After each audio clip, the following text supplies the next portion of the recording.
Welcome to another episode of the Seforimchatter podcast. I'm Nachi Weinstein. This episode of the podcast is sponsored anonymously in honor of the upcoming marriage of the dear friends Jonathan Shiner and Nadia Bakst B'Shah Tova U'Matzlachas.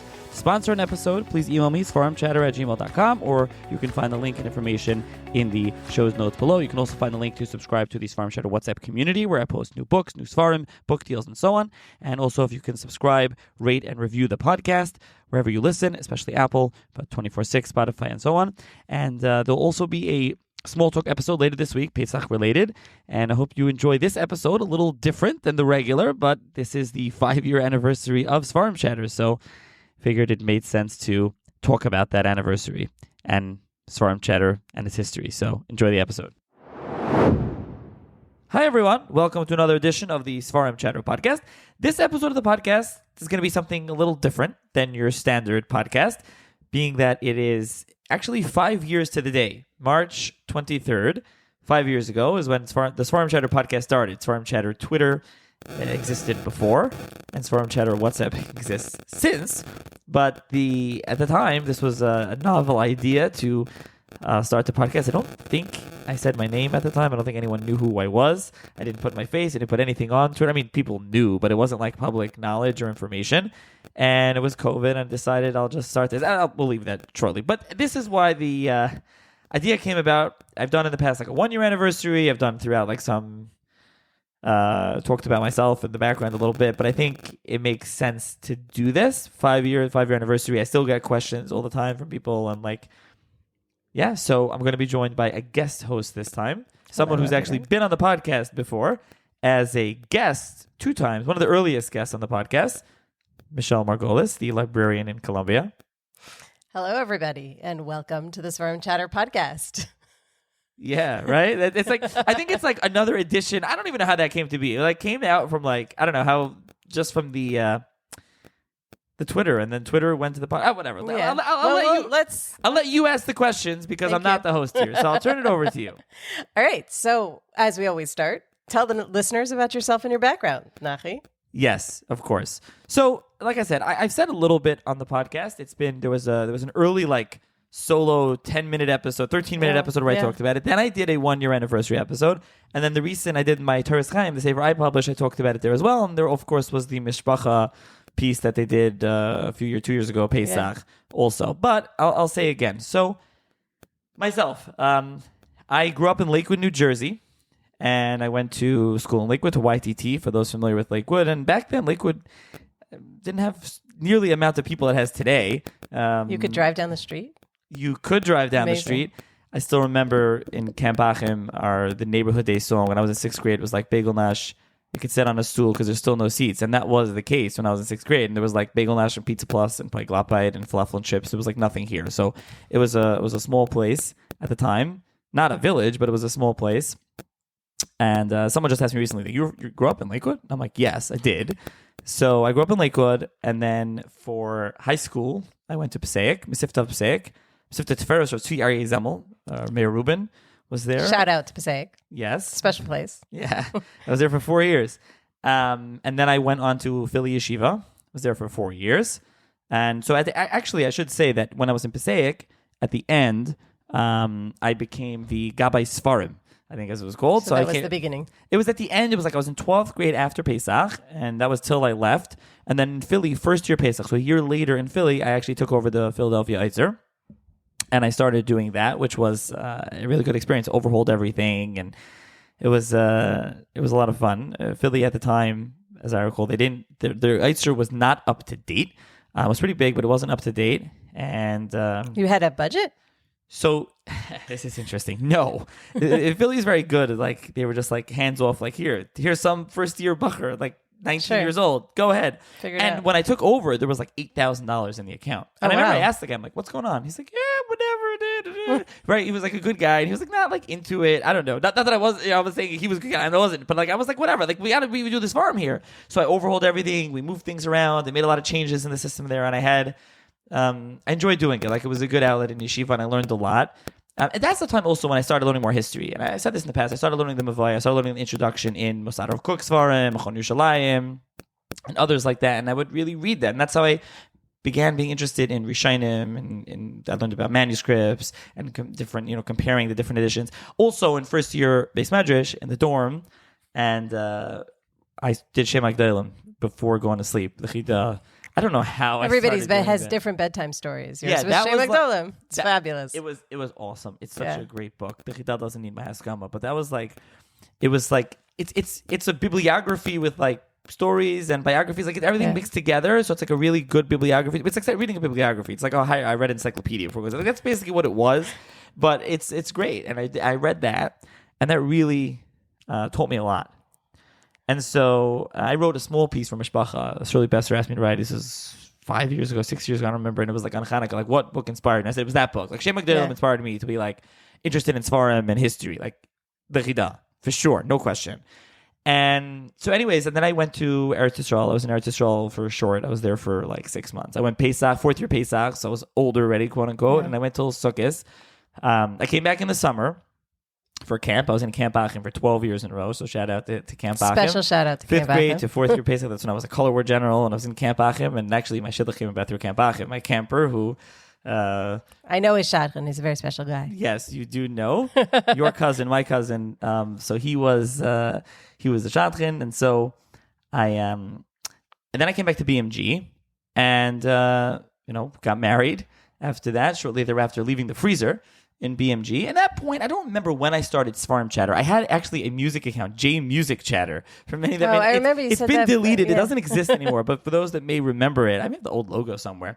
And that was like, so I started this Seforimchatter. I was like, well, no one is posting about Seforim. And I think I've said this about the tweet. I may be able to find it, where someone told me, he goes, why are you posting about Seforim? And at first it was very primitive. I'll just like type out in text, like this news safer. And someone tweeted at me, said, why are you posting this? Nobody cares about Seforim on Twitter. What are you doing? This is Twitter. And this is the heyday of Twitter. And I was like, no, people can be interested. And as somebody who's on Twitter specifically for purposes of books and Seforim sometimes too, I strongly am offended by that. Right, and obviously it's false. There's 5,000 followers. I don't know what Twitter, what's real and what's not real today, but that's like the number. And so I started doing that, and slowly it became what I did. I would post the cover of the book, the title page. Actually, I would post for a long time the copyright page so people can get contact, and then I would post one sample page. Eventually, I changed from that. It was 4 pictures per tweet, so that's what I would do.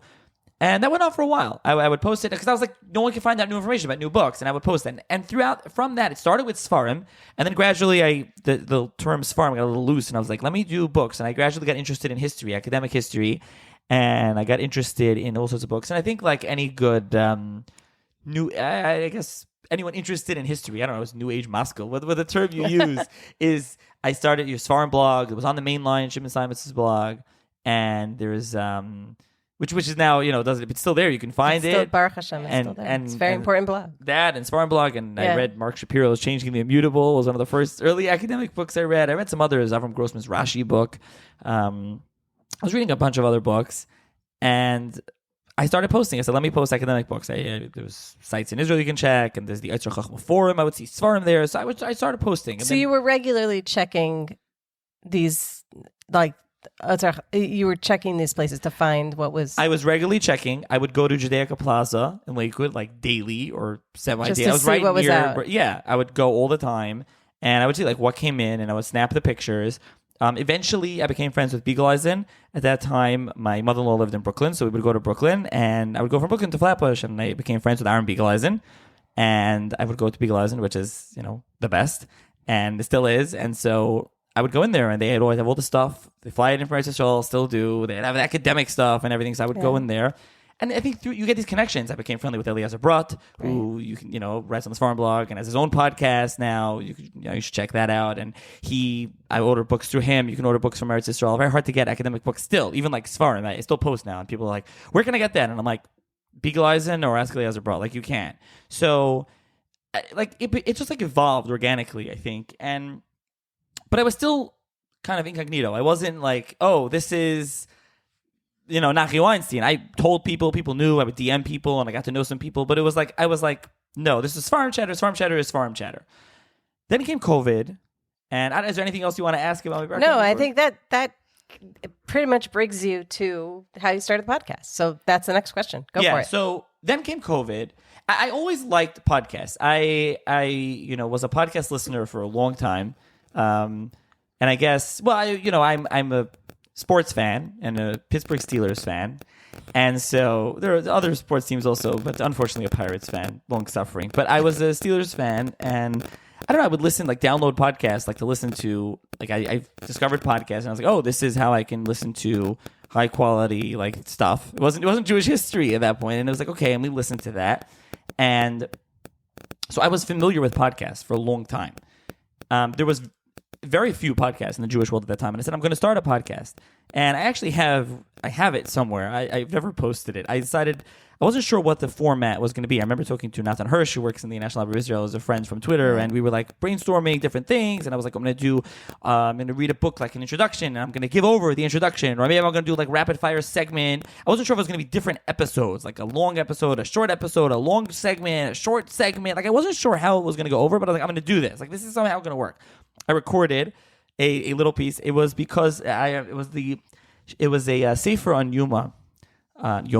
From Ibn Musa that was published by Vat Shalom years ago, and actually no, I'm sorry, wasn't. It was they published from him on Saita, but he has on Yuma also.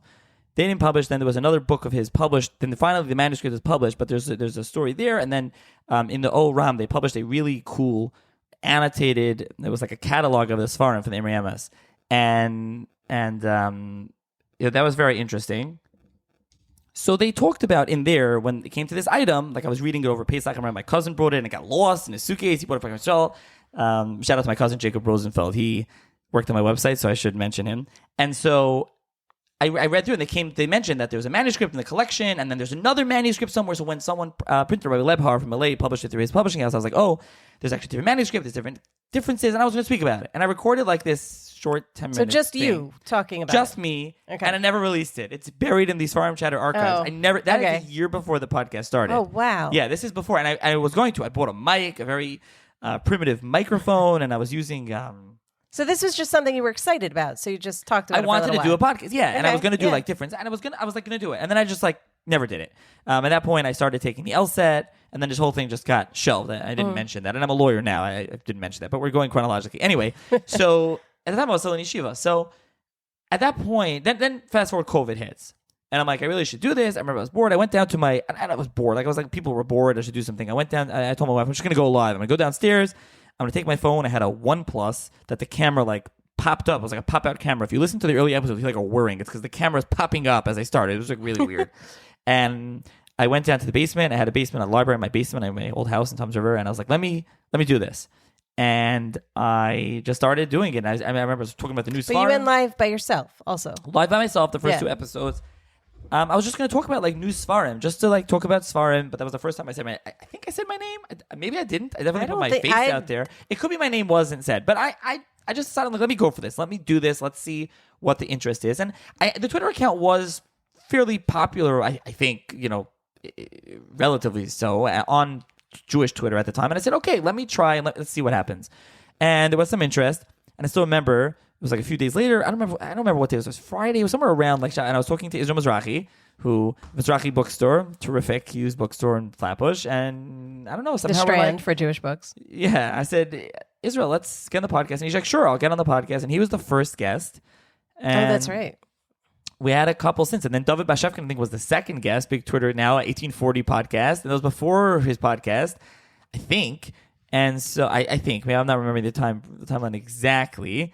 And so, and then, I don't know, I just started getting some guests, and I remember, I think it was around, I don't remember what came first and after, but then Menachem Butler, my Stender on Twitter, Menachem reached out, and he said, would you like J.J. Schachter? I don't know if I was asking for guests or something, would you like Rabbi Dr. J.J. Schachter and Yaakov Emden? I was like, sure, that'd be great, and so he facilitated I think that. you did ask, and people were suggesting people. And he helped get him, and I got him on, and we did it back of Emden. That was great. People were commenting. You can still listen there are questions, but he didn't answer, and then he got annoyed, and he's like, wait a minute, right, because it was live, and people were commenting. I remember that. It was so cool, because you actually could ask questions live. You can ask questions. It was Twitter/Periscope, and it was a work in progress. And so I had a couple of different guests.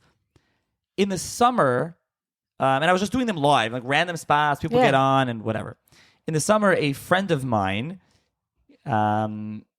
as far as I remember this, I think it was my friend Benzi Fink came over to my house to go swimming. I had a pool then at that house, and he came over and he was like, "Why don't you post this as a podcast?" I think it was him. If it's somebody else that I'm forgetting, I think it was him. And he asked, "Well, you should post it as a podcast. You should post it as a podcast." I'm like, podcast? I don't know. What if I post the audio? I don't know how that is. Anyways, somebody else helped me out. I was talking to some people like this, and it just came to me, and I was like, okay, I'll post it as a podcast, and I did.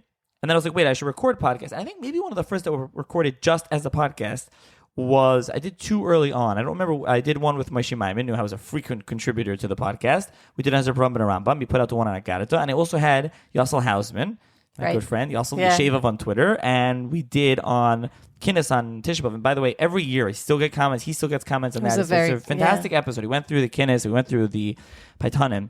And so I did those, and I just said, let me just do podcast. And then I started doing podcasts. I was like, you know what? Slowly, it was still doing, I think, the lives. It petered out.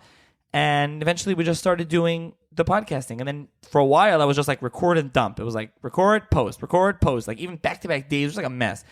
Eventually I was like, no, I got to post a schedule. And it became the Sunday, 7 a.m. Eastern time posting schedule is what happened. And that's But still back how it up a is. second. When did you start like reaching out to academics to find out about new books? That was sort of later. Like the beginning was people that you sort of knew already. So, right, if you go to the early days of Seforimchatter and you go to the podcast and you just like scroll through, it's mainly, Twitter people. It was solo, then it was Mizrahi, then it was Bashevkin, then it was on the main line, so Shimon Steinmetz, then it was Mark Shapiro.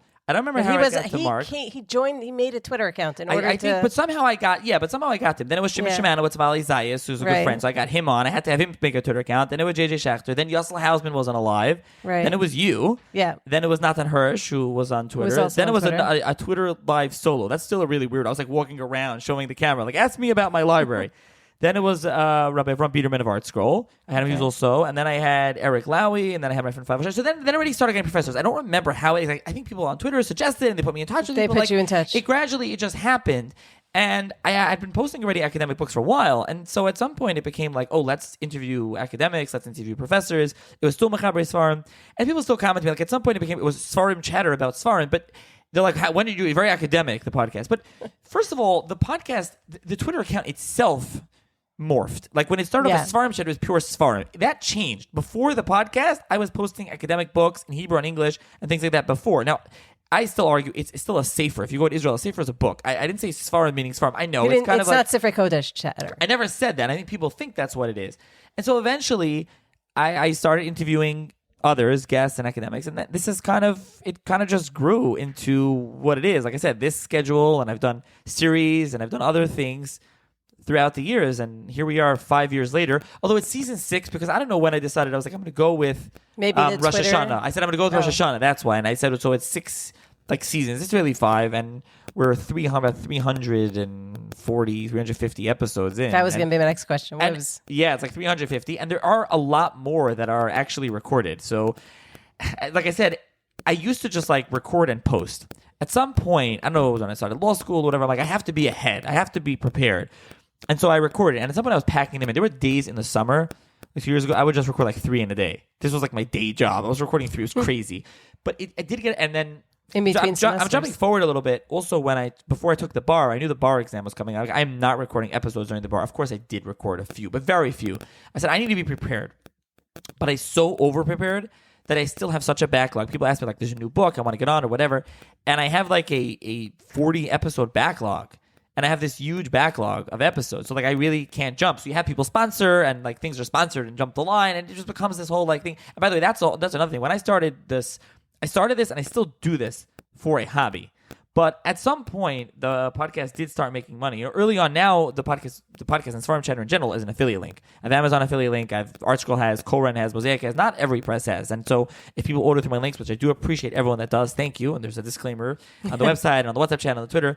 I do get money from that. And I do get, there are sponsors and advertisers. Gluck Plumbing, shout out the big sponsor of Seforimchatter. Gluck Plumbing. Gluck, very They're good amazing. friend. And he really loves podcasts, and he really, owe him a lot of across the time. And so, but early on, it wasn't the case. Like, Seforimchatter for years did not make just for any fun, money. really. People ask me, like, podcasts. Someone asked me, like, how do you make a podcast, like, make money? I'm like, you just have to do a podcast, something that you love, and eventually it'll if you're good, if people pick like it it, up. they'll hear that enthusiasm. But I didn't start it, and I never did. Like it's still not a money making venture. It's not like this like rich, like, making, hundreds of thousands of dollars a year. No, it's something that I still do as a hobby and I still love doing, and I still get to meet so many people and get to read so many things and get a lot of free books. By the way, it's good if you're a book addict. You get a lot of free books through the podcast. That's definitely the case. That's why I review books. Same reason. Yeah. So I get the free books. now more than ever. So that's a great thing. Feed the addiction.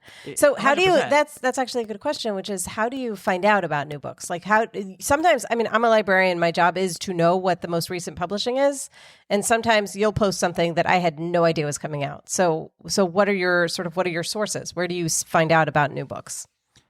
I manually search. I still do to this day. And Wow. I'm a lawyer. I'm a real estate lawyer, if any, and Real estate in Lakewood? I work in Lakewood with my mother, Weinstein Law Office PC. We're in Lakewood. If anyone, you can always call 732-370-3022. I have to say that, we're located in Lakewood, New Jersey. And so real estate, and I do during the day, commercial, residential, we do land use, we do leases, we do different things.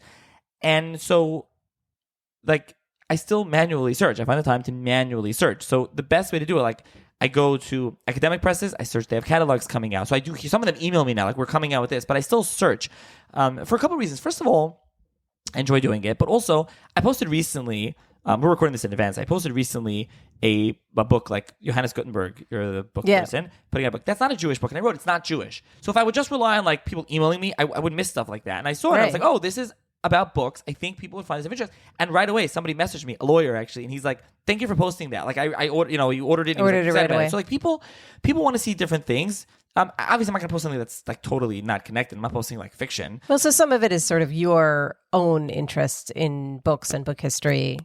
Right. It's funny.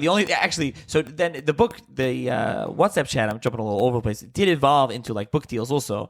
And so I did post like on was Prime Day or whatever, there was Tintin was on sale, and I posted Tintin, and there was like 20 orders of the set. And Calvin and Hobbes also was a point. Like I posted So you know how many people buy through your affiliate link? I can see, yes. Yeah. I don't see who, by the way. An affiliate, by the way, if you go to like Dan's Deals or Mitzia's or PZ Deals, they all the same thing. Like that's what they make Parnasa. Right. So we don't see who. Same way with the podcast ad. I get like when I see someone listen to the podcast, I'm like told where they listen, what device they use. Right. But I don't see Basic who it statistics. is. It doesn't say who it is. Yeah. I just see the raw statistics.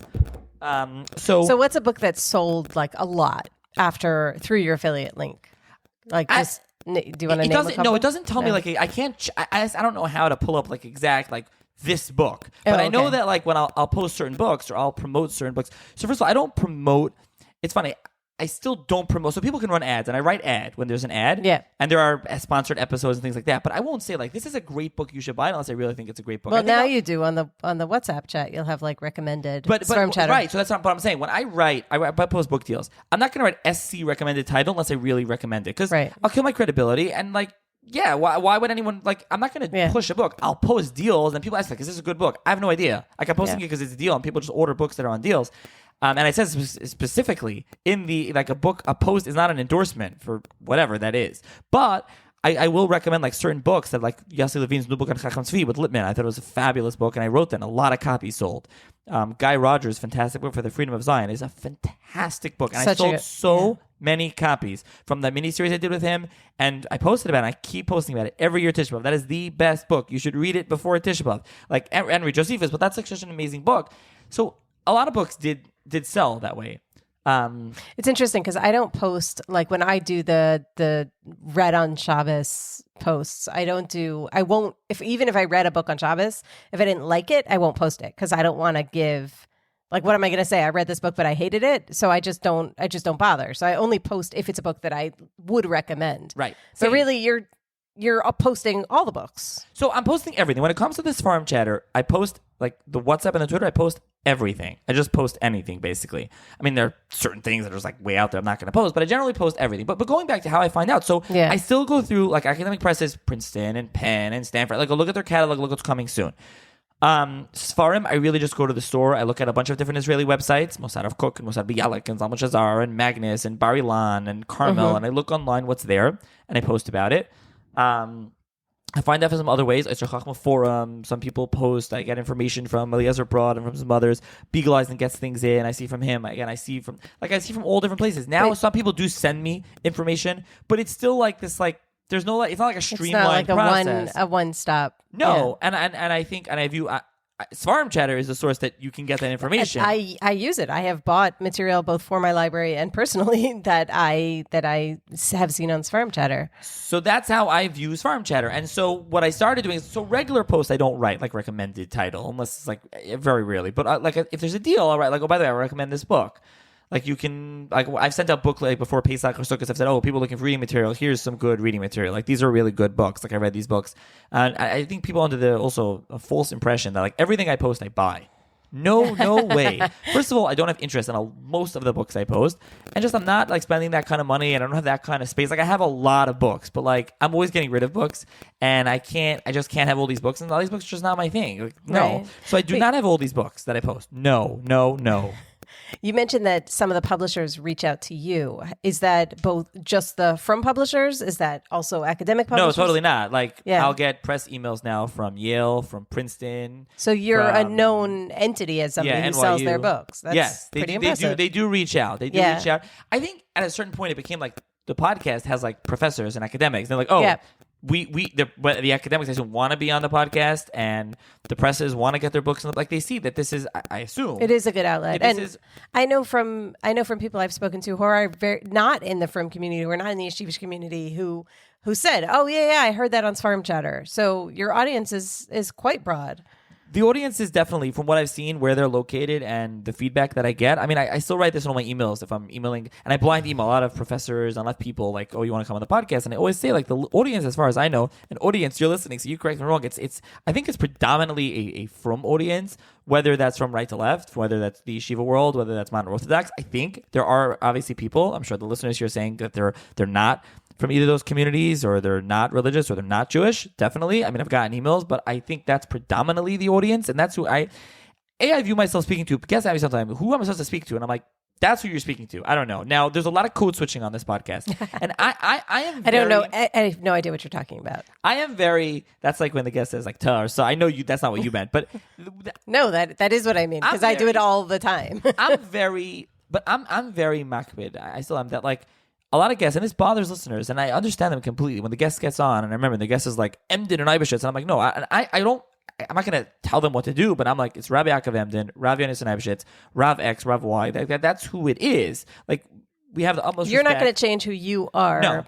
Just because you're interviewing somebody else. Correct. And I think, I have respect for that. I'll interview people that are not religious or not Jewish, and I'll throw out like, oh, there's Gemara. Like, I'll throw out from terms like, because that's who I am. I'm not changing that. Obviously, I'll try to make the comfortable. Sometimes I will say like Torah versus Torah, because like on the podcast, again, code switching, that's fine, but I'm not going to like take away the covet of Chachamim or things like that on the podcast, like just because, I'm interviewing someone that doesn't talk that way necessarily. So, but that's really getting back to answer your question along with the way we're flying all over the place is like, that's how I find out about new books. And the podcast episodes are not only about new books. There's a lot of new books, but there's a lot of old things also. At a certain point, I was like, why do I only have to interview about new books? I'll interview about old books also. There's a lot of interest in hearing about old books, old Sfarim, etc. And I do want to address one more thing. So people ask me, and it's very academic. First of all, I'd argue that if you look at the recent episodes, it's not only academic. There's a lot of Mechabri Sfarim and a lot of... I think people who are listening for the academic books are frustrating when they see, oh wait, there's a new episode out. Oh, that's so exciting, and then it's a safer, and they're like, oh well. Right. I think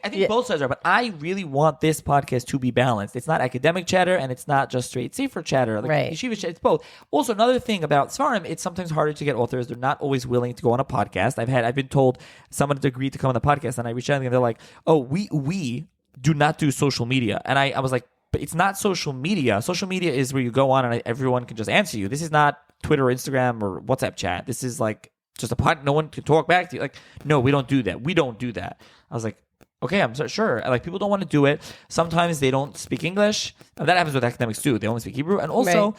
Sfarim are not always the best fodder for a podcast. Like, even if you have like a really lumdish or really amazing sefer, like, it's not always the best material for a podcast. It has to be like, if it's good material, it's great. Like I had Rabbi Kravitz talk about the Sforno. Like, so we went through the Sforno's biography, and then we talked about the Sforno's Torah. Like, when I had Rabbi Hartman, who does the Maral. Like, sometimes older Sfarim, older editions, Moshe Maimon, but Rambam and Rambam, you can talk about history and Torah and give an example, and those are in some ways the best podcasts. Of course, Rabbi Professor Ephraim Kannerfogel, one of the listeners' favorite, maybe not the most, the most requested guest on Seforimchatter. And so things like that, but yeah, it's really a blend. I really try to balance it. Hopefully, I'm doing a good job. I try to have on men and women. I still remember a comment I got on Twitter early on. It says, "You don't have women on your podcast. You only have men." First of all, that was just patently false. But I've had men and women, and I will say, I've never gotten a complaint to date. Maybe after this one there will be. I never got a complaint. Here you go. I never got a complaint for having a woman on the podcast. I will say, because people do ask me that. Never. No such thing. And I don't know if that's going to get into who was your most controversial podcast. But that we do have a similar question about that. But let's start with your favorite. What's the episode that you enjoyed the most, or that you really enjoy doing? I have a lot of favorites. That's okay. And I really, but I think the answer to that is just like, spur of the moment is Professor Matt Goldish and Shabtai Tzvi. I think Shabtai Tzvi was something, believe it or not, when I did that series, I knew very little about Shabtai Tzvi. I read Avner Gold when I was younger, I read The Imposter, but it wasn't something that, like, I didn't really read about Shabtai Tzvi, and I still remember I was talking to Matt Goldish in my kitchen on the phone, was emailing, someone suggested that I reach out to him. I think maybe it was David Sklar, and I reached out to him, and he was like, sure, and we got on a phone call, and I was like, wow, this guy's great. And I was like, instead of an episode, maybe it's 2 episodes. Hold on, Sholom's book is huge. I hadn't read it at that point. I was like, oh, maybe we do more. And I was like, okay, and it just grew into this series. And that I still get comments on that series. And that series was just, it was something. It was an eye opener for me. It was really enjoyable to do. That first hour and a half was just awesome. And then, like, I did, and I've done series since. I did a big episode on Spain. I did a big series on Spain. A very big series on Spain. Yes, too big. It was, I know people really liked it, so I'm not saying this, but it was a mistake. I think it was too big and too unwieldy. Same with the 10 Lost Tribes. They weren't supposed to be. So hopefully, since I've done miniseries and there's more miniseries planned, and I have, next time I'm going to work on this series to make them a little tighter. They have to be, like, scripted in advance. I told you learn. Yeah, it really has to be planned out. I guess kind of what I envision like a TV show is done. Like, it's scripted in advance. Like, this is what the show is. These are the cast of characters. Right. We're going to write the script now, and then we're going to go, and then we're going to shoot it, and then we're going to edit it. Like, it's not going to be just like, yeah, whatever. That's how it kind of. But Chopstick Tea was like that, and it was fantastic. The reception was amazing. It went over really well. I really, really enjoyed doing it, and I'd have to say that is still my favorite. There are others that I really like, but that was still. What about listeners? What did you get like the best feedback for? I mean, you mentioned Rabbi Kannerfogel, but Dr. Kannerfogel. Yeah, it's Rabbi, it's Professor. Rabbi and Doctor. He deserves both because Everything. He's such a Talmud Chacham, such an academic. I think, like, as a general rule, he gets the most feedback. I think for what, either to me or to him. They're a lot of fun, the podcast with him. he gets the most feedback. But I think, so that's really the answer. All his episodes, I think, get the most feedback. There are other episodes that get feedback, but I still think he gets the most. I'm not just sort of memory. I think he gets the most. And the opposite question, which is, which one did you get the most sort of shocked and horrified feedback from, or let's say the most controversial? So I think the answer to that is a really early episode with Professor Sarah Rieger, who passed away sadly recently, and I had her on, and we talked about her father's book. Great book. The book she edited, like her father's memoir. It's fantastic. And like every yeshiva guy, like, read it or should read it. Even with the inaccuracies, the mistakes, you read the review on Sfarim blog. Like, when she took a short time and short muad, she's like the holiday ox and the ox of the fool. And it's like, oh, vey, that's not what short time and short muad is. But she said some things there that got people angry. I had someone like livid at me. And Yehuda Geber, Jewish History Soundbites, he wrote a correction. I put it on the podcast, like in the notes. I since chopped out, I think it was 2 comments on there that got people really upset. I think I removed it. It was just, it's not, it doesn't. It just wasn't worth it. Yeah, no, and not only with it, it doesn't belong on it. It shouldn't be on the podcast. Okay. And so at that point I wasn't editing anything, and I put it on. Right, the early ones were clearly not edited. Clearly not. Although most of the episodes since I don't heavily edit. Yeah. Going back to my listening days, as I recall, like the podcast that I listened to, they weren't edited. Like, it was a conversation, and I could feel like I was part of the conversation. It's nice when it's a conversation. I listen to podcasts that are clearly heavily edited. I just don't like them. I just feel it's fake. It's very, whatever. It's nothing wrong with it. It's like reading a book. It's very edited. Right. I just like the unedited conversational feel of of an unedited podcast. I like that. So that's just me. So I edit things that are a mistake or things that are like, oh my gosh, the guest just said that out, or I just said that wrong. Like I do, but I would say that got the most negative feedback. And by the way, if you didn't listen to it, that's not only a way to get you to go listen to it. You should listen to it. It's a really good episode, and it's yeah. I think, but that was what I would say. Yeah. Was there a discussion that surprised you, or that you learned something that you didn't expect? I don't know so much about the podcast, because most of these podcasts I prepare for. There's Right, very few that I don't prepare for. But one, it's fairly recent, like a year plus ago, that I really thought, and it did well. I thought it should have done better, and it still should, is Jordan Pinkauer, his book that came out long awaited after many years on Rashi. And I read, the book is very dense. I will warn listeners. And I read it. It's a lot of years of scholarship. And I read like the first, like the intro. You can get all the information you need. Like, so for a podcast, by the way, you learn how to skim read and how to prepare properly. And some I read more, some I know more than others. But I read that, and then I did the podcast with him, and it's mind blowing just to hear about Rashi and how Rashi interacted with his Talmidim, and how Rashi is like Rabban Shai Yisrael. He is like the Rishon.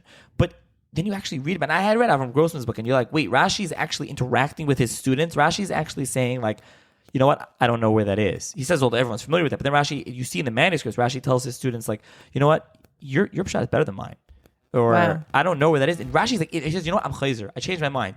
I take it back. Like, Rashi saying that, like, doesn't mean we don't know about the Rashba and the Ramban, but Rashi, we have the manuscripts. And Professor Pinkauer not his own manuscripts, but right, correct. Yeah. It's copies. So, by the way, that's just another thing we should say. And you know this, you're librarian. Like, people say, "Oh, we have the Rashba's manuscript of the Rashba, the Ritzvah." It's not their own handwriting. The Rambam we do. But others, and that's so amazing that we do. But the others we don't. But again, it was something like to hear him talk about on the episode. He explained how the printed Rashi came to be and how much is not Rashi, and he broke it down. And he took. I mean, he's really the expert. He knows Rashi in ways that. He really went through the manuscripts, and that was such a eye-opening episode. Because again, to me, I do a lot of history on the podcast, but to me, I think my real love is still the intersection of history and text. It still is, coming from a yeshiva background, knowing Sefarim. That's still it. Reading going back to that Machon Yerushalayim, that Mosadav Cook introduction of the Sefer, and like this is the bio, and these are the different manuscripts, like that geeky stuff of like this is what's going on in the text in the book, that a lot of people are just like rolling their eyes like, who reads this? Like, no, I still like, I know you do. I do. Right, of course. But to me, that's that's really the meat of it. Right.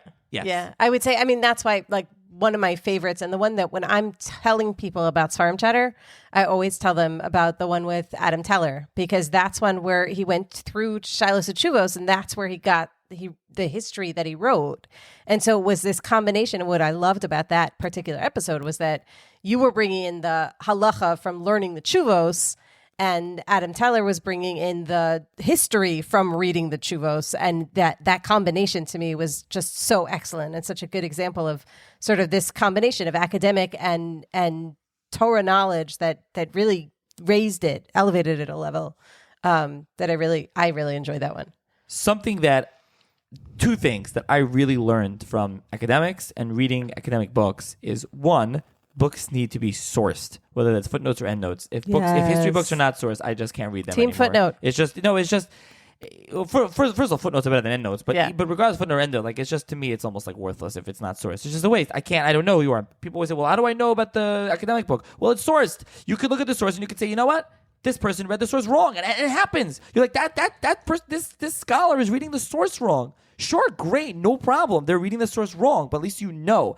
And also, so that's one thing that I learned from academics. Yeah. The other thing that I took from academics is Shalos Chuvas, and I don't know, in yeshiva, you learn Chuvas from alumnus, you don't really realize the history and how you see the people in the Chuvas, the Shilas, the Chuvas. This together with alumnus, this is something that Shirley Bornstein does amazing in his shir, and Shirley really does in his raid bites. But that's something I really took out also, like Chuvas. Chuvas is like the place to be. Because they were asked at a particular time to a particular person for a particular reason. Right. I mean, even if they're anonymized, something is happening. And again, I mean, going back to Adam Teller's book, but that's, absolutely. To rescue the surviving souls. Princeton University Press. Highly recommend it. Okay. Who's your dream interview?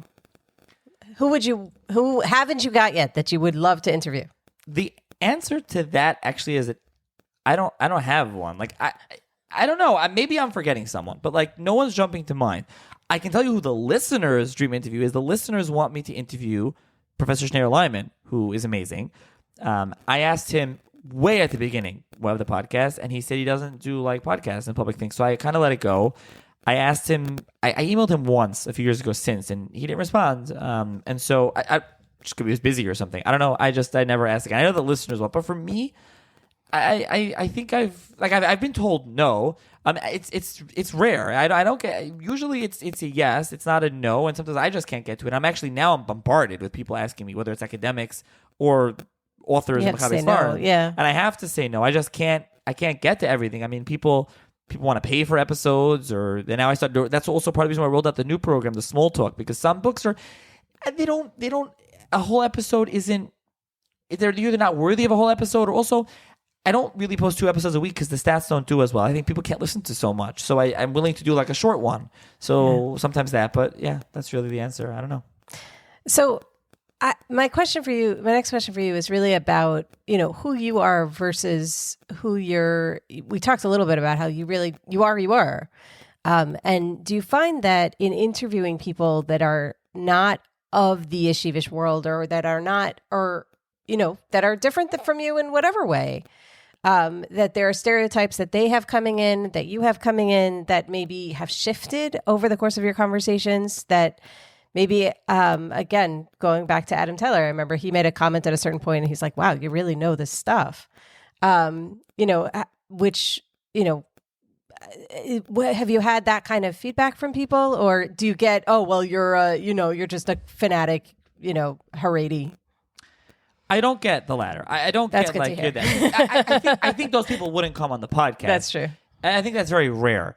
I think people are, and I like to view it as a community. I don't view it only as me.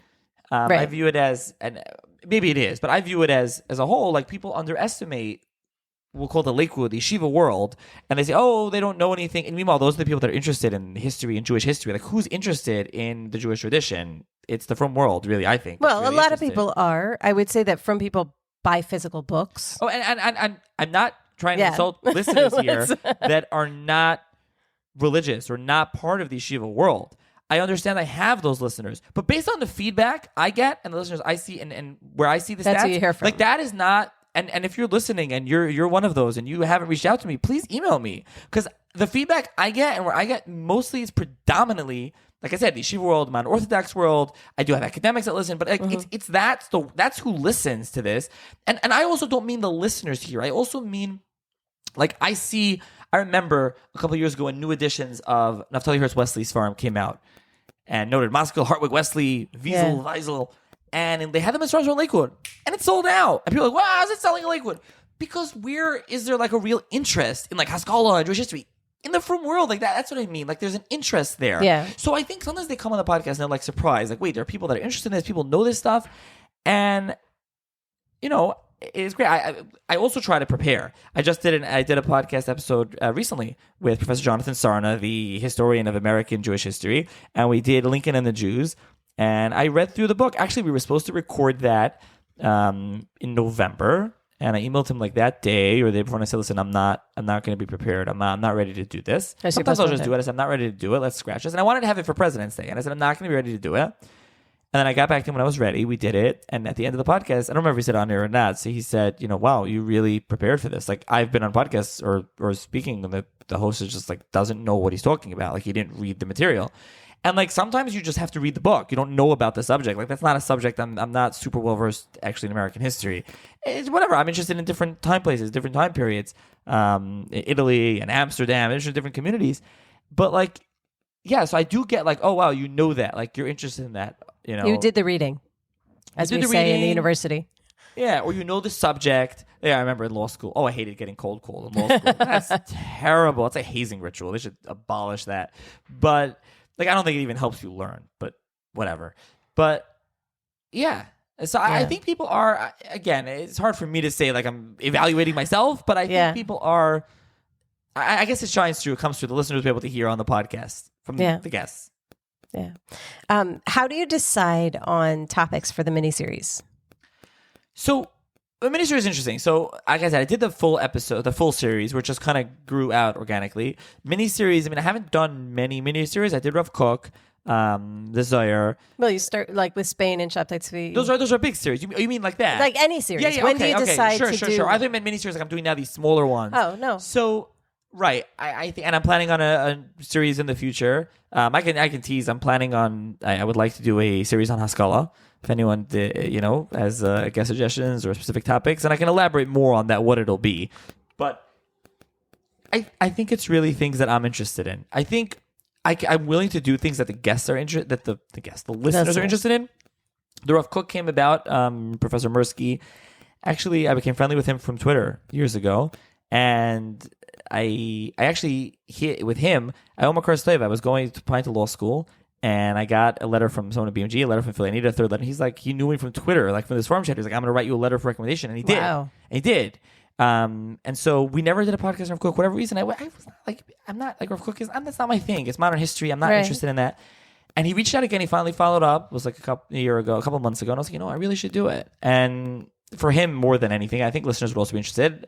Went through the material, and I was like, you know what, this really one episode isn't going to do it justice. Let's do a mini series, and we did it. So like, I thought it wasn't like I owed him so much as it was like I felt like I should do it for him, and I felt that the listeners would like it, and it was like, and the feedback was amazing. It was good, amazing. Yeah. I was in Pine Park with my kids on Sukkot, Chalamite Sukkot. And Yeshiva Shagai. Where's Pine Park? It's in Lakewood. Oh, it's a Lakewood-like park. I don't know. Yeah, sure. Yeah. And it being a Lakewooder, I like say they Lakewood things. I don't know from Lakewood. Yeah. So I got Yeshiva Shagai. It sits this out. Yeah. BMG guy comes. He's like, I love your series of Rav Kook. Amazing. And I was like, wow, like this is amazing. Like, right. And he was like, I loved it. And then I got a comment that was my wedding, and Amanda Rothak's cousin came over to me. He really liked the series. Like so it was like two worlds love that series, and I'm sure I got some critique and criticism, like, oh, he didn't, talk about the controversies enough, whatever. Fine, fair. Like, well, that's fair. Like, but I generally, it's what I think. Like the Shabbos Tzvi grew out of it, and I was like, this is going to be a really good idea, and I was really interested in doing it. Spain, I'm not sure. I thought it was a good idea, but with Shabbos Tzvi, Spain, Lost Tribes, thank you to Glock Plumbing. He sponsored those series. He made it happen because, again, I don't do this for money, but to do a massive series, the amount of preparation, and I have to buy a lot of books. I need to prepare. I need tons of time just to prepare, and then to sit back and forth with the guests, to talk about questions, to schedule a time, to actually record. And we should move a little before, we should move a little after. And we're like 46 minutes. And I didn't say like shout out to my wife for putting up with this. So it's a ton of time. She's amazing. It's a ton of time. It's a ton of time to, do this. And so really having a sponsor like Glock Plumbing just step up to the plate and say, listen, I'm sponsoring these series is a real help. So, and again, anyway, and thank you to all the sponsors of the podcast. Thank you to all the people that support. I should give like a shout out. I want to mention, like, there's a listener in Colorado, Jared Danziger, and I hope he's okay with me saying this. He sets it up on automatic pay, $100 a month. I get $100 a month from him. And he told me, he's like, what do you mean? This is like, that's amazing. It's like a subscription. He's like, a subscription. It's like, I get the best content and I'm happy to pay you. And it's like, okay, but wow, thank you. Like, I'm so appreciative. Like, it's so nice of him that he does that. It's like a Substack, but really, he's like, you do have a Substack. I paused it. You did pause it? Right. But he was like, okay. And people send me all the time. I had someone recently, he reached out to me with some questions about Seforim, and then he's like, and then a week later, he asked me again about something. I helped him out. He found the safer. And then he's like, by the way, he told me, what's your Venmo? Because I don't really use Venmo. It's really Zelle or PayPal. So I said, I want to send you money. He just said $250. He's like, yeah, just use it, whatever. Don't like sponsor, whatever. Like, it was just like sent the money. He sent it. It wasn't like sponsorship. So it was like, whoa, like it's just like the support has been amazing from listeners. Kol hakavod to those people, because I know for myself, I so appreciate it. It's one of the podcasts that I really enjoy on Jewish history. There are quite a lot, but this is accessible. It's enjoyable. It's like, it's fun. So I'm glad you're getting so much support. And I want to say, and I understand that it's, it's not feasible for everyone to send money, and especially such sums for a podcast. It is a free product, and I believe it should be free. Like, I believe the way for me to make it work is for people to sponsor and to donate. Right. And I appreciate those that do. And also, it's also good. So now I have the Amazon affiliate links, and people that are buying, like, then people can quote unquote support Seforim Right, Chatter if you without buy actually giving through money the- if they're not yeah. able to. And again, those that are able to and those that do support and those that do the information is in the show's notes, Seforimchatter Gmail's the Zelle. They can email me or WhatsApp me, and I really appreciate those that do. But of course, it is a free podcast. Right. Like, they don't have to. So that being said, again, really, Glock Plumbing really made those series work, and it was things that I wanted to do. I don't know how the 10 Lost Tribes idea came. I was trying to think of like what's a good idea of an episode of something to do, and like I don't know, somehow it That was a just new came book on next. Ravani in the book, and I was like, Yeah. oh, let me just do that. So I think that's really how. But again, if I'm not really into it, I think with any episode, if I'm not super into it, it's not going to go as well. Actually, I should walk that back. Generally, with an episode, it's really dependent on the guest because the guest talks more on Seforim Chatter. Like everyone knows, I don't cut off so much. I try to let them talk. So if the guest is super into it, we could be a podcast about the weather and it's great. If the guest is not super into it, it could be a podcast about the most interesting thing and it's not good. That being said, when it's a series and I have to pour in all that time and all that effort and I have to be interested in doing it. So people give me ideas all the time. They're like, do this. And I'm like, okay, sounds interesting. But not really. No, I'm not going to do Yeah. it. It's just like, you know what? I'm not actually into it. I had that, it was going to be a miniseries, but it's 2 episodes on the Baal Shem Tov. It's recorded. I don't know if it's posted before this. So I'll just say like, and I did at one point buy a lot of stuff on Chassidus, and I have a lot of Right. books on Chassidus, but Chassidus is just not my thing. Like, I'm sure I'll do more of it. I'm going to. So I'm happy I bought that stuff, but like, I've done very little. It's just not. I'm like a Litvak, and it's not, I'm not anti-Daven. So you're learning new things. It's Right. And yeah. by the way, I have learned so much from the podcast, just from preparing, Yeah. and just from hearing, from listening to the guests and things like that. So really, the answer to your question, I'm kind of rambling some of these answers, but I do want the listeners to get like a peek behind the curtain here of like what's going on behind like in Seforim Chatter. And I think that's really like what I'm interested I in. can't remember what it was. I just listened to something. I'm way behind. I'm like 2 months behind. But I just listened to something and then I encountered it in my work like the next day. And it's amazing when that happens because it's something I was learning new things. And, then I said, oh, we don't have this book in the library. I need to buy it. Or I can't remember what it was, but that happens to me all the time. I get like from academics, this surprised me in the beginning. They're like, oh, I love that episode. I really learned something I never knew anything about. I was like, you're an academic. And they're like- Everybody has something to learn. And they're like, yeah, I'm an academic, but this is what they would tell me. But I'm in this field. That is Exactly. not my field. And I loved hearing that. It's so different. And that was so interesting. Yeah. One of the things I always say I love being a librarian is that I don't have to pick one topic and focus only on that. I have to learn about all sorts of different topics because I never know who's going to ask me questions. But I will say the drawback is when you know everything, you know nothing. To some extent. Like that's what ends up It's happening. a jack of all trades, a master of none. I Right. mean, That's what ends up happening. And so sometimes with the podcast, I wish sometimes would just be like, I just want to focus on this. I don't really want to do like all these different things. But like sometimes you have to do that. Yeah. And so Yeah, whatever, for it is what sure. it is. So next question, when will you start doing Seforim Chatter Tours Incorporated? Or did you do one already? So we it wasn't a Seforim Chatter tour. It wasn't, I went on okay. the Shirley Bornstein, who is my good friend. And I know that's like a term. It's always like, my good friend so-and-so. And it's like magic friend. Shirley is a good friend. And Shirley, I went out there, it was last minute. Shirley called me up to come. And Davi Safir, another friend of mine, Yehuda Geber, they've been on the podcast. Yehuda, check out his podcast if you don't know it. I'm sure many listeners are familiar. Jewish History Soundbites, and Yehuda is a tour guide. And I went there, so we were in Pressburg and mainly Prague, and Prague is such an amazing city, really, really is.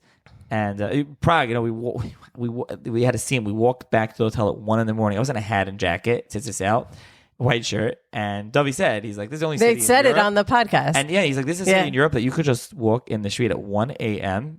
And this is before October 7th, but I still assume, and you could just like walk in the street and like no problem. We felt like fine. That's Like it was amazing. totally like, oh, we're in Lakewood. Yeah. And so it was great. So I did some speaking there. Yehuda was the main tour guide. Surly was the attraction, giving his daf and his raid bites. He did the Kleva Get of Cleves, the Kleva Get in the wow. Altanoi Shul. That was amazing. But I didn't do it. I don't know if someone would ask me to do one, if I would be asked. Like, no Pesach program. Like, I haven't been asked anything. Listen, Trip I'm a to host. Spain. I mean, not a- who wants to sponsor the trip to Spain with Yeah, Nachi Weinstein? No one's asked me to do it. Yeah. Listen, I still view myself as Baruch Hashem, I think I know stuff, but I'm not like a historian. I'm a podcast host. Right. But somehow I think today somehow a podcast host means you're like this like you know everything, and you can give everybody advice on everything. No, you can't. I always tell people like you can have an opinion on everything, but understand really when to stay in your lane, and also for the listeners, like you don't like just because somebody knows something about X doesn't mean that person knows something about Y. You should not necessarily listen to their opinion. Like that's important. Be a critical thinker. Okay. Is there a historical period that you think has echoes to today from all of the, I mean, you cover so many different periods. What, is there something that you look at and you're like, oh, wow, this is history repeating itself? So that's something that history always repeats itself. Definitely. Matt Goldish and the last episode of Shabbos HC, and he's like, everyone needs to know history because it always repeats itself. Yeah. And that was like, I love that line. One of the best lines in the podcast ever. I think on Seforimchatter. It's like a famous, not like something specific. It's like, but you always need to know history. Like how many people like talk about, Messiah, and they're like, oh, this never happened. I always see these first of all, only grand statements in life ever. Like never or none or all right. Today's door is the worst door, and this happened. You go open the Drushes Noid Yehuda, and he's like, in Prague, they're like Michal Shabbos, they're doing whatever. In the Cairo Geniza, they have. You open everything. Rabbi Yonah Landsefer in his chuvas he was in Prague. He has a chuva like the men and the woman were hanging out. And he's like, and it's like, what? This is what's going on. Like Prague, we always thought like the old diaries, and you read different things in chuvas. So, but history, not even in that regard. Like not you read the diaries, but history always like repeats itself. You see things that happen then and happens now. People are like this never happened, or people. So there's a lot of different. I feel like we have today like echoes of a lot of different times. Yeah. It's also very different because those of us live in America or those of us live in Eretz Yisrael, we're so we have the ability today. We're just so free today, something that we really weren't. If you look at Jewish history, we really never, ever were. And of course, in Israel, you have, October 7th is not so long ago, and you have what's going on, and there's still the issue. Like there's terrorist attacks, and you go, oh, there's a terrorist attack here. By the time this is released, maybe Mirz Hashem. Right. Things will be good. But you always hear things, and it's like, okay, so they have, but despite that, there's a freedom that we never had. You look in America, there's a freedom that we never had. It's just like we never had that. So it's different in a lot of regards. But something that you posted recently, you said you read Guy Rogers' book you mentioned earlier, and like you see the fighting and you see what was going on. Chazal say sinas chinam, and I always tell people, you see Chazal say sinas chinam destroy the Beis Hamikdash, right? Chazal, we take Chazal's word, but like, and the raya to that, if someone wants one. You open Josephus. Look what was going on. They were killing each other. They were fighting like crazy. And it's like, oh my goodness. And you see that, and you see the things that goes on that used to go on today, and you see echoes of that. And you see the way people talk about each other, and the way. I mean, that I posted that tweet, and I said, guess what time period it was, and I got answers all across time. Actually, nobody said that it was the destruction of the temple, like that period. But people said, on up to today, they said, oh, it's the Israel-Hamas war. I mean, but all throughout history, because hatred and sinas chinam is, unfortunately. I see comments all the time. It's like, oh, we're in the door of Mashiach, and I hope we are, but I don't know. And you look in Jewish history, and it's like, post 1492 expulsion of Spain, the Bible knows like it's Mashiach. Mashiach's coming. He wrote a trilogy, and he said why everyone erred in the time, and he goes, I have the time. It's like 1503, 1505. He says, and it didn't come. Like this happens all the time. No, of course. But I'm saying that there are and it's always like you hear people get up and they're like, it's Mashiach time now, and this never happened before. Really? We never had certain like. When people make these statements, I remember October 7th, which was horrible.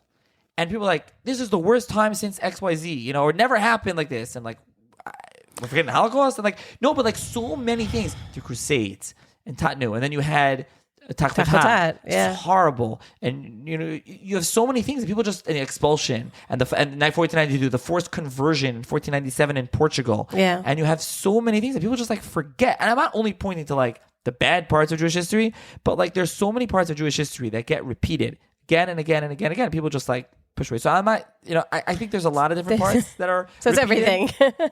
It's everything. It's listen to Seforimchatter, listen to other podcasts, like hear about learn things, about history a little bit. Learn about history and take lessons from history. Right. I mean, we're preaching to the choir here, so hopefully everybody here, of course, agrees with us. Echo chamber. But okay. What topics do you think are left out in publishing? Like what books or Sfarim do you think still need to be written, or like would you want to see written? Because you see so much of what's being published. So let me clarify your question. Books or Sfarim? They're different. Let's say books, because I'm working on the academic sort of historical side, and then we can go to Sfarim. In my opinion, and I am an outsider, I am not an academic, I think there needs to be a course correction and there should be more biographies. I don't think there's enough. Really? I'm saying this as, I know an academic, it's like blasphemy. We don't write biographies. They're like not academic. They're not historical, blah, blah.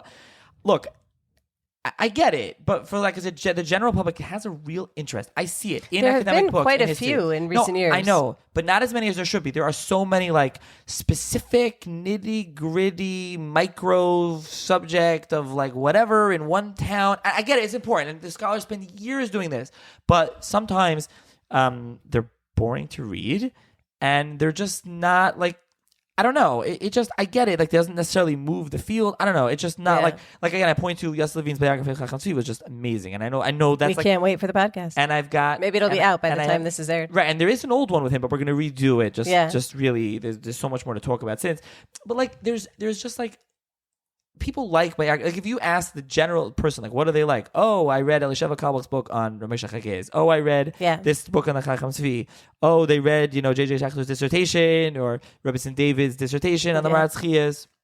Like or the Rabbi Dr. David Katz, his podcast. They read his dissertation on Yehuda. Like these that's what people want. I don't know that's a certain. So that's not a topic. I'm just saying, like as a general rule, I think that's like something else that I have been looking at. I could be wrong on this. I have to look deeper, but I've said this in the podcast. I actually said it recently in an episode.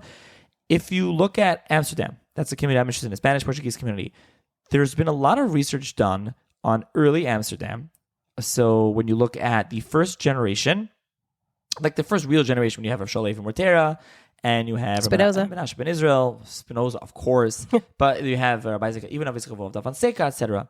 When you move past that, there's not that much. And what I mean is, especially in the rabbinic history, like the Sfarim, the rabbinic history, there was Sfarim printing in Amsterdam. I know there's some, but not enough. I've looked at, if you look at it, there's so many figures there. Rav Shlomo de Oliveira, there's Shlomo Ali Alon, who I know Matt Goldich has worked on, but like books, monographs, actual studies on that period. Like I'll give you one example that I came across. Like there's very little. There's articles, but like there's not enough done. And people are probably, you know what I mean? There's this, and this. Okay, I'm sure there are, but like if you go later into there's just not as much. Like there's Rabbi Yitzchak, what's his name, Abendana da Brito, and there's others. The time of like Ramchal was there, and there was others in the community. Like Franco Mendez, there is a book written about, but like there isn't that community. Like in general, I think communities in general that don't exist have less written about them to some extent. So, for example, what I mean is like Spanish-Portuguese community, it's much smaller today. Obviously, a lot of them were killed out in World War II. In general, there was a smaller community. But you look at Italy. Italy's another, I love Italian Jewry. But like, they're not, it's a smaller percentage of Jews today, like Italian Jews. And so I think there's a lot being done on Italy, but maybe not broad. What I'm thinking of is like broad overviews. But like, I'll give you, but example, like things that need to be researched. Like, there's our MS, Rishmal Kain of Madonna. He has Chuvas, he has sermons, he has dozens of manuscripts in Italian. He was a super important figure. He was supposed to be an Anatolian Sanhedrin. He responded and actually go. Like the Shemesh Tzedakah, Shimshon Morpurgu. There's been a lot of things, like he comes up in the Ramesh Chagiz in the country. Like, he comes up, but like there are the communities and places that more could be done on. Again, this is just me. Like there's so much that could be done on so many different things, and I'm forgetting already so much that I thought of. Like, oh, I mean, forget going to the East. I mean, going to the Middle East. Going right. That's not even my forte. Not like, there's tons there as well. And again, I like biographies, but I think even non-biographies, like there's certain places, times, and places, and things could be done, and they are done. There's a lot of really good social history work being done now. It's almost like shifted you like a little bit away from rabbinic history, almost to more social history. It feels like. Again, I think for a lot of people that's easier if they don't have a background in rabbinics, if they don't know the Sfarim. It's hard. You'd have to get an academic that has information about both. I don't know. So I'm just like, that's what I feel there. Now turning over to Sfarim.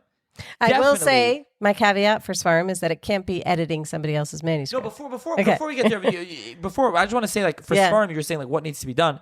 Like redoing Sfarim, like we're talking about Italians, they're not they are really not redone. There's no community, they're not redone. And I have a friend in Lakewood, Avi Diana, big listener to the podcast. His family, they're Italian. They have Italian nusach. Davin's Italian nusach Italki.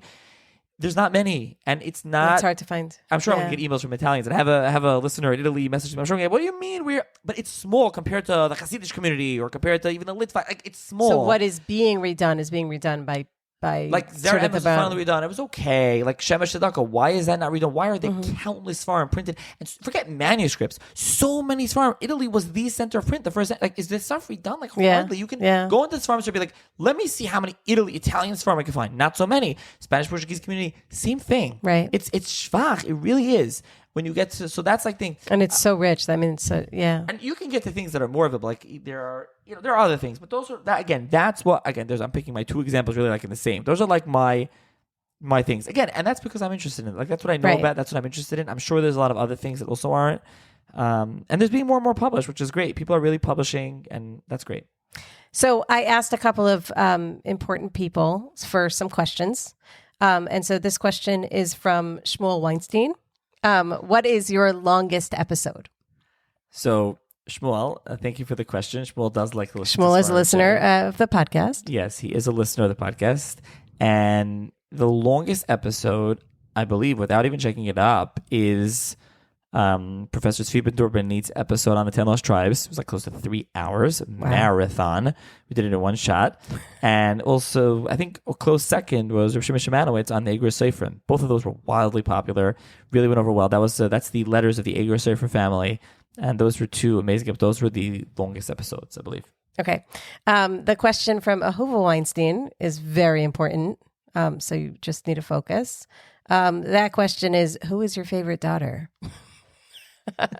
Thanks for the question, Ahuva. So, yeah, she wanted to ask the question, but you're hesitating. No, I thought I answered the question. Oh, Ahuva. I thought you were saying thank you, Ahuva, for the question. Yeah, I was thinking of the question, Ahuva. Yeah, Okay. She doesn't listen to the podcast yet, but she will one day. There are, in Ritz Hashem, there are definitely kids that listen to the podcast, like younger. I know it's on 24/6. I know people listen to the podcast. Yeah. I don't know. Again, I don't know how many kids. I don't get many, but there are definitely people that listen. Like it's it's got a lot of different type of listeners. I do get email from women. People think it's only men that listen to the podcast, and obviously you're sitting here saying you're a listener. I'm here. Yeah, I know, but I would still say it's a predominantly male listener. I think part of the Seforim piece of it, things people are like, well, okay, whatever. Is this really? It's all going to be lumdish, whatever. Yeah. But it's I know many women who listen to the podcast. So I'm gonna finish up with sort of a fun question, which is many of you may not know this, but Nachi has excellent taste in fiction as well, both Jewish and not. So I'll ask you two questions. What is your favorite book to read to your kids, and then do you have a favorite book that's not to do with anything you would put on the podcast that you would be willing to admit to reading on the podcast? Well, I mean, sure. I think this is like an expose on Nachi Weinstein. Is that this podcast is, this episode? Behind the curtain. Yeah, read to my kids. I don't know, there's so many books. I mean, there's a lot of classics, I think everyone grew up reading Yossi and Label, and then you read your kids Yossi and Label. Those are like classic Jewish books. Richard Scarry book, Dr. Seuss. There's a lot of good books. And then as you get older, like Harry Potter. There's, of course, like who doesn't? I mean, I grew up on Harry Potter. That was like the thing. I used to get it Harry's birthday on July 31st. I was in Camp Achim, and it used to be smuggled in there, and like we would have to hide and read it. I still remember that. So Harry Potter, and there are some other like the classics. Yeah, things absolutely. like that. Alice in Wonderland. I don't know. That's one, and I don't know. Really, I found. Maybe I shouldn't out myself in saying this, but I found Alice in Wonderland actually boring. It's a weird book. Yeah. It's really weird. Like some of those classics are like, really, what is going on here? Yeah. And I like a lot of the classics, but that I just couldn't get through. Alice came to mind. I don't know. Alice is like really weird. I mean, you got all the Roald Dahl books. But he also hated Jews. But there are James and the Giant Peach and Charlie and the Chocolate Factory. And I mean, these are great. And I listen, I grew up on Hardy Boys. That was like the thing. I remember that was like my first love of reading. My grandparents bought me the Hardy Boys, and that was amazing. And then the old ones, not the new. The old ones. And then at some point, like I was second grade, and then I think Harry Potter was coming out around, and then somebody came up with the genius idea to give me Lord of the Rings. Why you would give a second grader Lord of the Rings? Who did that? I don't know if my grandparents are listening to this, and they're gonna be like, it was us. Why would you give a second grader Lord of the Rings? And I still had it was like a copy, and it was dog-eared, and then the cover came off, and then like the front cover came off. I still had that book for years. Ooh, Lord of the Rings is dark. The Hobbit is fine. I still love for second grader, but like the Hobbit is fine. I told my son I should read the Hobbit, but like Lord of the Rings, but Tolkien is great. My daughter did a book report on Lord of the Rings in like 5th grade. It's too young. It was, well, I mean, she loves it, but Lord of the Rings is great. Tolkien is amazing. Somehow I found it really weird that people that like Jewish history, like a lot of the like, I feel like I have a lot of friends that like history and they like science fiction and fantasy. This is like a thing. I don't know why that is. I really read someone science should do fiction. a sociological study, like a psychoanalysis. What's the term they're looking for? Like they should do a study on this. Not sociology. It's like psychoanalysis. I don't know why. I don't know what's up with that. Like for me, that was like History is a little intense. Sometimes you need fantasy to you need balance fantasy. it out. Also, like a good fantasy. It's almost like a good history. Like, Yeah, that's true. Usually it's world building. I mean, it's a whole, you need to know what the map of the world is and what the background is and who the kings were, all the things. like you read Tolkien or, I can say I read Game of Thrones before it was like famous and it was like a famous book series. And that was like, okay, besides for the issues with it, it's a really, it's got a lot of different intrigue and a lot of it is almost like history there. Wheel of Time, like Robert Jordan, is just is a wordsmith like Tolkien, and there's so much history. So he needed a better editor. It's a little too long. Could have chopped out a bunch of books there, but Wheel of Time, and there's really others. There's Dune is awesome. Like you see like some of the Jewish influences here. You see some of those things in some of these books. So yeah, I don't know. I read so many books. Like I don't think I've said this in the podcast. I've dropped like some hints here or there, but it's mainly science fiction or fantasy. If I'm not reading history, that's what I'm reading. I basically don't read any other novels. Historical fiction? Else. A little.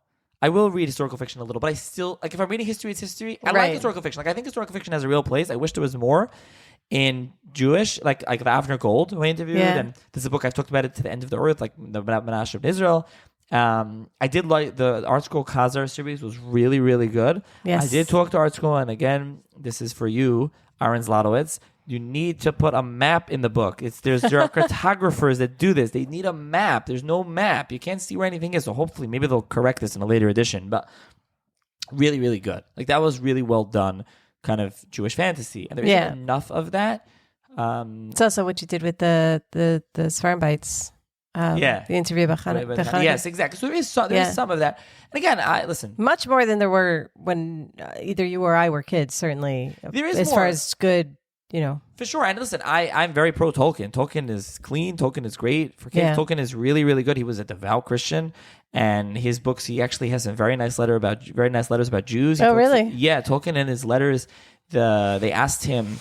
In Germany, they wanted to publish the book, and they evidently asked him, like, is he Jewish or something? And he said, unfortunately, I'm like paraphrasing. He said, unfortunately, I am not related to that proud race. Like, to my shame. Wow. He said, basically, like, shame on you for asking such a question. Like, I don't want anything to do with you. Yeah, it's in his letters. I just saw this. We were talking about this with Robert Browning. People thought Robert Browning was Jewish because he combated anti-Semitism, and so they thought he must have been Jewish.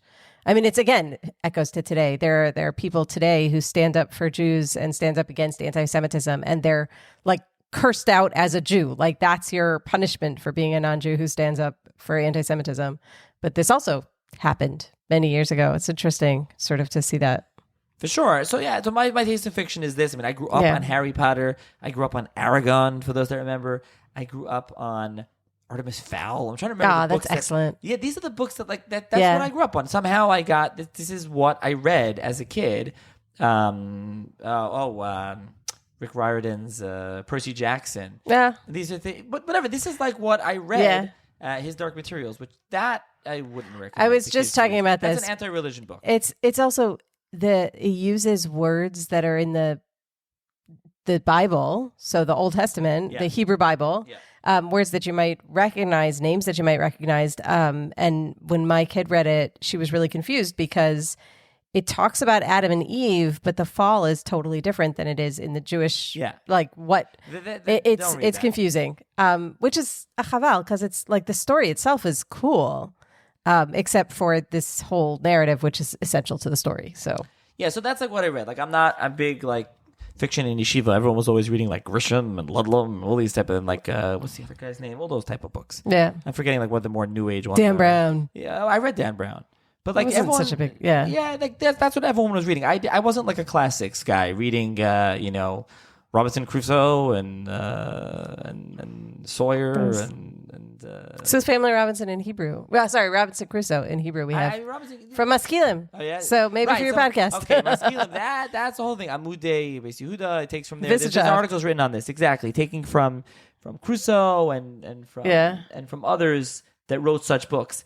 But I never really read that Dickens and Dickens is Shakespeare. actually surprisingly good. I know, but I wasn't reading like you weren't it's funny, reading like it, I was reading like the classics of like fantasy. Right. And the classics of science fiction. So, anyways, we're off. This is like at the end of the episode. Anyone doesn't have to listen to this. You can hear a little bit about like what Seforimchatter is reading, other than, but Jewish history. There's so much in Jewish history, Hebrew and English.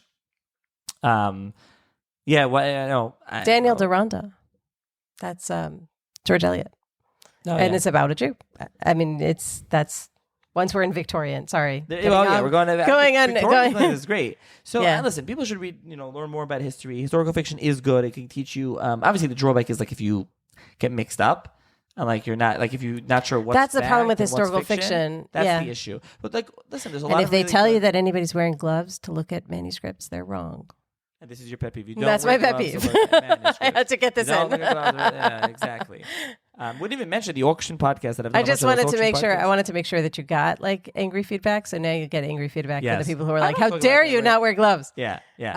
So there you're gonna get the feedback. So listen, I think just talking about Jewish books. There's autobiographies, memoirs. I've said this many times. Like that's a great place to start. People should read Glickle. People should read Dari Glickle is amazing, and Chava Turniansky's translation is fantastic. Yes, and the English one is great. Yeah, you should read. There's so many Dari Madana's autobiography, and there's so many other things that are really important for people to read. And then there's important like Jewish studies books like to read, and there's a lot to be read. Yeah. To be read. There's a lot to read, not to be read. Another thing, yeshiva education, and you say, I get feedback. Some feedback I get, people sending me, what is on your language? You pronounce words wrong. You know what, guys? It's true. I'm an autodidact. I'm from Lakewood. I went to Lakewood. I learned how to read from books. I remember growing up, I used to go in and I used to say, as a kid, I would be Jim Thome and Brett Favre. Now, anyone knows that Jim Thome was a baseball player, first baseman, and Brett Favre is a quarterback. But this is what whatever. When you learn to read this, and I'm okay with making a mistake. And by the way, that's something else with the podcast. It's okay to make a mistake. I think that's how you learn. Right. Well, if people respond, but it's helpful. Like it's much more effective if you give kind feedback. No, I appreciate the feedback. Not obnoxious feedback. I always appreciate feedback, and just throwing in some extra pointers for the listeners here. And I welcome feedback to this episode. I welcome feedback to episodes. I welcome guest suggestions. I may not be able to get to them, like guest suggestions, topic suggestions.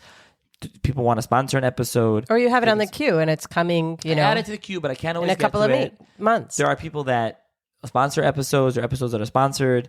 There are people interested, like advertising, so different things. But I'm really always welcoming feedback, guest suggestions, comments, like all of that is really, I welcome all of that. So I hope that everybody enjoyed this episode. I hope that everyone, you have any more questions? No, that's it. That's it. I hope that everyone enjoyed this episode. I hope that everyone enjoys the podcast, and any feedback, any suggestions, please pass it along. And just to go back to one of your questions, you asked us about series and topics, and that's what it is. People suggest topics, people suggest guests, and sometimes I get to it. Like if it catches my attention, and I decide, you know what, I'm going to do that. But so reach out. Yeah, reach out. And the podcast is always about evolving. I think you always have to try new things. Like when I did shower cards, and when I there were cards, but there were history. Like I'm willing to try something different. Yeah. Like if it doesn't, like now I'm doing small talk, and like I'm willing to do a kid's book. Like I'm willing to try something. It doesn't have to be one.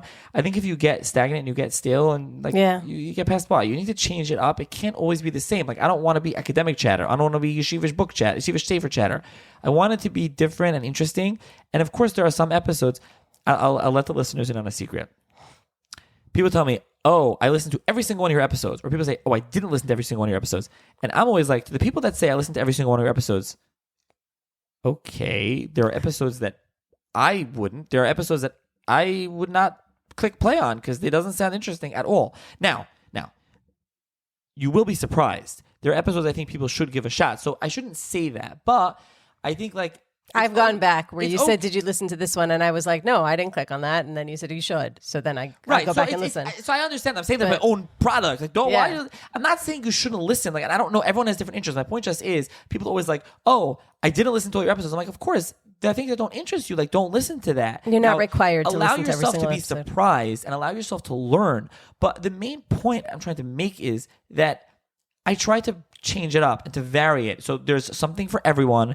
There's things that you can learn, and there's just it's a variety. It's not one flavor. I don't want to keep serving the same flavor ice cream again and again and again and again and again. Even though people like that, if they like that, that's what they want.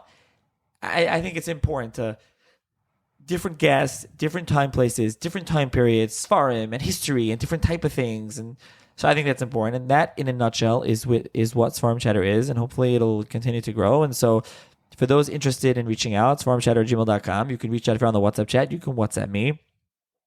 You can also, the information in the show notes, you can, if you want to sponsor an episode or support the podcast, and like I said, any amount. There are many people that have just said any amount, and I'm very appreciative. That's seforimchatter@gmail.com. My email address is the Zelle. You can also, there's a link in the show notes. You can email me. You can WhatsApp me, again, to ask about that. And again, guest suggestion, feedback, comments, all of that is all very welcome. And I always say, if you could rate and review, it really is on Apple. If you rate and review, it really helps the podcast. Spotify, wherever it is. 24/6 doesn't have ratings, but anywhere that you listen, I think once you get on to 24/6, you've made it. Is that your rating? That's being rated by the way, 24/6 is amazing. My kids have it. It's you don't have to worry. You give your kids the thing. You don't have to worry about it. It's not Spotify. Like, you don't have any other things on there. It's the best. I think it's a great product, and they've worked very hard and always updating the technology part of things in the app. It's Jewish. People are like, what is it? It's Jewish Spotify. That's what it is. So that's really good. And it's on there, and you can get it on all sorts of platforms, and you can check out the website, also Seforimchatter. There's not much there. There's a Substack you mentioned. There's the YouTube. I didn't do much with it. Maybe in the future, the Substack also. Like, if people want to write articles and they want to submit, if I had a steady stream of articles, like I was hoping to write more, I don't really have the time. I realized I was trying different things. I tried the Substack. I tried the YouTube. Like, I didn't have the time.